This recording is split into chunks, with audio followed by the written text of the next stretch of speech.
उत्तर बंगाल चाय श्रमिक संगठन की ओर से मदारीहाट शिशु झुमरा में 2 दिवसीय कार्यक्रम के तहत उत्तर बंगाल चाय श्रमिक संगठन जनरल काउंसिल 2021 कार्यक्रम किया गया। कार्यक्रम का मुख्य उद्देश्य था कि उत्तर बंगाल चाय श्रमिक संगठन को आने वाले दिनों में कैसे मजबूत किया जाए, साथ ही इसको लेकर कई रणनीतियां भी बनाई गई। कार्यक्रम में तराई डुवर्स के अलग अलग क्षेत्रों से लगभग 30 युवा युवती इस कार्यक्रम में सहभागी हुए थे।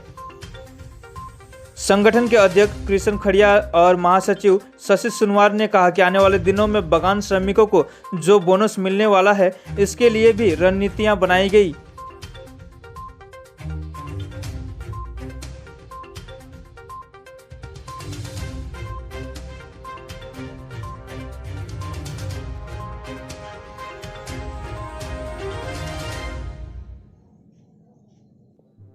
नजरअंदाज करते हुए तुमन अपन कमाई कर बात करे ना और चाय बगान के कैसे बचाए के लिए, लेकिन एखन जो संगठन बन है चाहे श्रमिक मन के कैसे बचाए पड़ी ओकरे लिए बन है।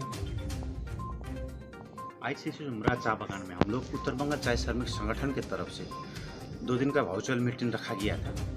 इस मीटिंग का उद्देश्य चाय बगान के ऊपर होने वाले शोषण अत्याचार के बारे में उन लोगों को किस प्रकार से हम लोग साथ देंगे और किस प्रकार से उन लोगों को अधिकार के लिए हम लोग लड़ेंगे, और हम लोग उत्तर बंगाल चाय श्रमिक संगठन के किस प्रकार से प्रत्येक चाय बगान में मेंबरशिप हम लोग जोड़ पाएंगे, इसी बात को लेके, इसी निर्णय को लेते हुए 2 दिन का वर्चुअल मीटिंग हम लोग का शिशु झुमरा चाय बगान में था। तो बहुत ही अच्छा हुआ।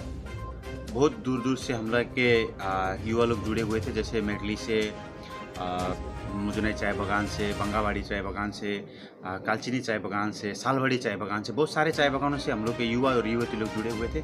बहुत ही अच्छा मीटिंग हुआ।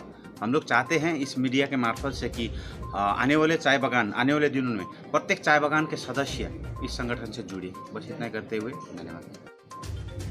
आज हम लोग उत्तर बंगाल चाय श्रमिक संगठन की ओर से शिशु झुमरा मदारीहाट में एक 2 दिन का जनरल काउंसिल था। हम लोग का 2 दिन का प्रोग्राम था, जिसमें हम लोगों ने संगठन को किस तरह से आगे बढ़ाया जाए, संगठन की रणनीति क्या होनी चाहिए, आने वाले दिनों में जो ज़मीन का जो आंदोलन है, इस आंदोलन को हम लोग कैसे आगे लेके जा सकें, इस विषय में आज हम लोगों ने चर्चा किया। और हमारे संगठन के बहुत सारे मेंबर्स आए थे, मेटली ब्लॉक से, मदारीहाट ब्लॉक से, कालचिनी ब्लॉक से, नागाका ब्लॉक से, बहुत सारे ब्लॉक से लोग आए थे और अपना जो विचार है, अपना जो आइडियोलॉजी है, उन्होंने अपना सुझाव, अपना आइडियोलॉजी सभी एक साथ मिलकर शेयर किए और इससे ही हम लोग आने वाले दिनों के लिए रणनीति बनाएंगे, जो कि 2 दिन का प्रोग्राम था, जो कि अच्छी खबर है।